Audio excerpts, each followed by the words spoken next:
नमस्कार, मैं doctor Hemant Kalra, chest specialist हूँ। हेल्दी लंग्स प्रोग्राम में आपका स्वागत है। आज हम बात करेंगे सार्कोइडोसिस के बारे में। क्या सभी सार्कोइडोसिस के पेशेंट को दवाई की जरूरत होती है, ट्रीटमेंट की जरूरत होती है, या कुछ पेशेंट बिना दवाई के भी ठीक रह सकते हैं? आज इसी विषय पे बात करेंगे, परंतु उससे पहले मैं जल्दी से आपको सार्कोइडोसिस के बारे में बता देता हूँ।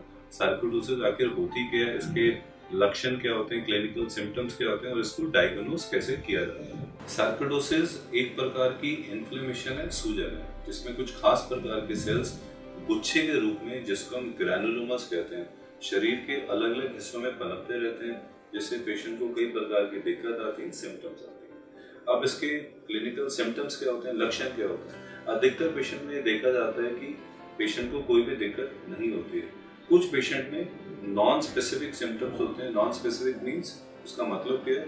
जैसे फीवर आना, बुखार आना, शरीर में दर्द रहना, जोड़ों में दर्द रहना, भूख ना लगना, ये सारे नॉन स्पेसिफिक सिम्टम्स होते हैं। और उसके बाद कुछ पेशेंट ऐसे भी होते हैं जिनको बहुत ज्यादा सीवियर सिम्टम्स होते हैं, बहुत ज्यादा दिक्कत हो रही होती है, या बहुत ज्यादा सांस फूल रहा है, खांसी हो रही है। ऑर्गन स्पेसिफिक सिम्टम्स होते हैं, जिस ऑर्गन को भी, जिस हिस्से को भी सार्कोइडोसिस शरीर में अफेक्ट करता है, उस ऑर्गन से रिलेटेड सिम्टम्स होते हैं, तो ऑर्गन रिलेटेड सिम्टम्स कहा जाता है। अब सार्कोइडोसिस को डायग्नोस कैसे किया जाता है? सबसे पहले पेशेंट अपने डॉक्टर पे जाते हैं, अपनी दिक्कत बताते हैं। डॉक्टर क्लिनिकली सस्पेक्ट करते हैं कि मेरे पेशेंट को सार्कोइडोसिस हो सकता है। सस्पिशन के बाद वो आपको ब्लड टेस्ट करा सकते हैं, एक्सरे चेस्ट करा सकते हैं, अल्ट्रासाउंड पेट का करा सकते हैं, सीटी स्कैन करा सकते हैं, अल्ट्रासाउंड या सीटी गाइड एफएनएसी करा सकते हैं। अगर आपको कोई लिम्फ नोड है, कहीं शरीर में गिल्टी है, तो ये दोनों टेस्ट भी कराए जा सकते हैं।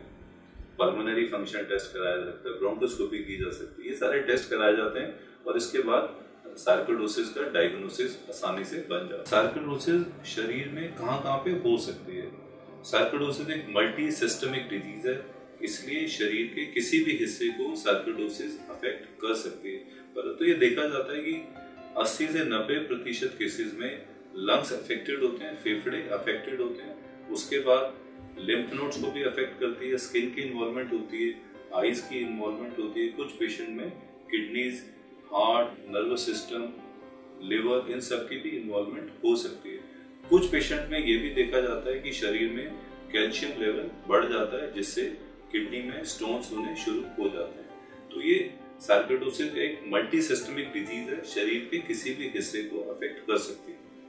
अब डायग्नोसिस के बाद सार्कोइडोसिस का ट्रीटमेंट कैसे करें, ये दुविधा हमेशा बनी रहती है। पेशेंट्स के दिमाग में तो रहती है, डॉक्टर्स के दिमाग में भी रहती है कि एक बार सार्कोइडोसिस का डायग्नोसिस हो जाता है तो क्या मेरे पेशेंट को दवाई की जरूरत है, ट्रीटमेंट की जरूरत है, या बिना दवाई के भी पेशेंट स्टेबल रह सकते हैं, बिना दवाई के भी पेशेंट ठीक रह सकते हैं। कुछ सार्कोइडोसिस ऐसी होती है जिसमें ट्रीटमेंट देना बहुत ही जरूरी होता है। जैसे अगर सार्कोइडोसिस आईज में है तो ट्रीटमेंट देना बहुत जरूरी है, हार्ट में है ट्रीटमेंट बहुत जरूरी है, नर्वस सिस्टम में, ब्रेन में, किडनी में, या फिर आपके शरीर में कैल्शियम लेवल बढ़ रहा है, जिसको हाइपर कैल्सीमिया कहते हैं, यहाँ पे ट्रीटमेंट देना बहुत ही जरूरी हो।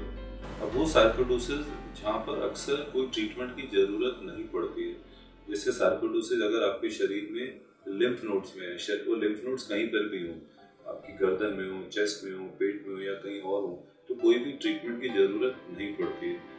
अगर सार्कोइडोसिस आपकी स्किन को अफेक्ट कर रही है, स्किन में कोई दाने हैं, रैशेज है, कोई निशान पड़ रहा है, तो आपके डॉक्टर आपको कोई ऑइंटमेंट या स्किन की क्रीम दे देंगे, उससे भी काम चल जाता है, कोई और दवाई देने की जरूरत नहीं पड़ती है। उसके बाद हम बात करते हैं लंग्स के बारे में, फेफड़ों के बारे में, क्योंकि 80 से 90% केसेस में सार्कोइडोसिस लंग्स को अफेक्ट करती है, फेफड़ों को अफेक्ट करती है।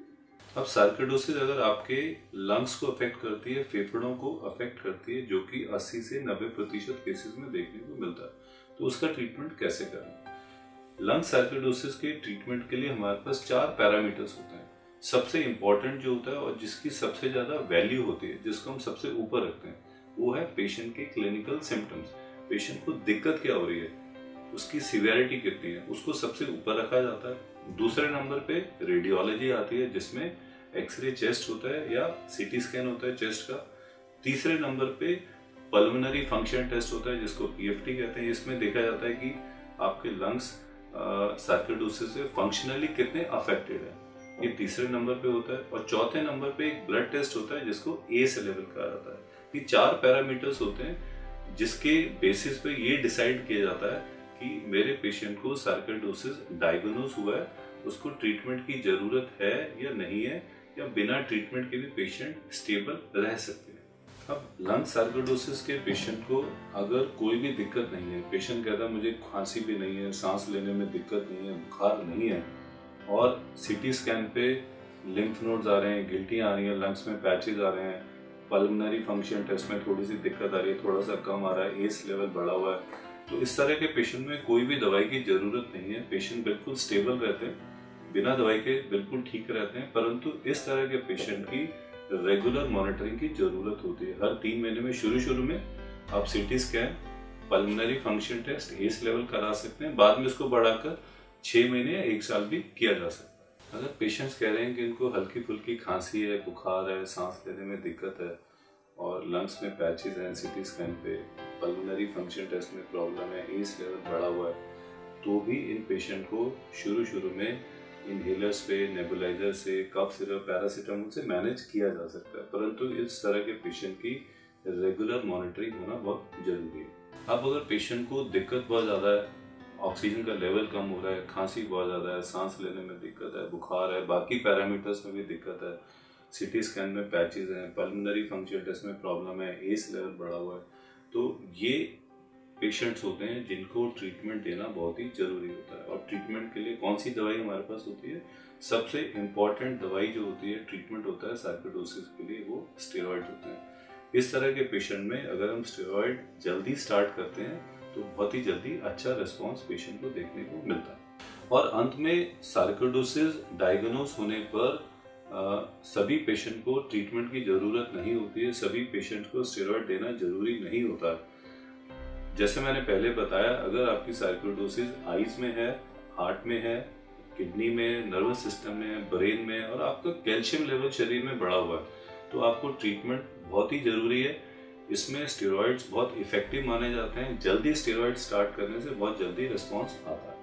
परंतु दूसरी तरफ अगर आपको लंग सार्कोइडोसिस है, जो कि 80 से 90% केसेस में होता है, और आपको कोई दिक्कत नहीं है, परंतु सीटी स्कैन में पैचेज आ रहे हैं, लंग्स में, ईएफटी में कोई दिक्कत है, एस लेवल बढ़ा हुआ है, तब भी कोई चिंता वाली बात नहीं है। आप रेगुलर मॉनिटरिंग कर सकते हैं। 3 महीने में शुरू में आप HRCT करा सकते हैं, ईएफटी करा सकते हैं, एस लेवल करा सकते हैं, सीरम कैल्शियम लेवल करा सकते हैं। शुरू में 3 महीने में, बाद में वो 6 महीने में आप करा सकते हैं।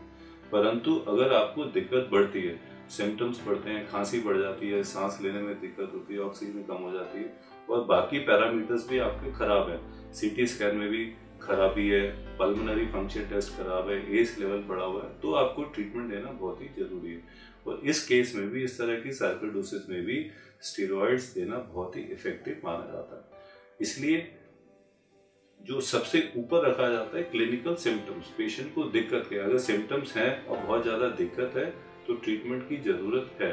अगर सिम्टम्स नहीं है तो ये देखा जाता है कि ट्रीटमेंट की जरूरत नहीं होती है, स्टेरॉइड्स इसमें नहीं दिए जाते।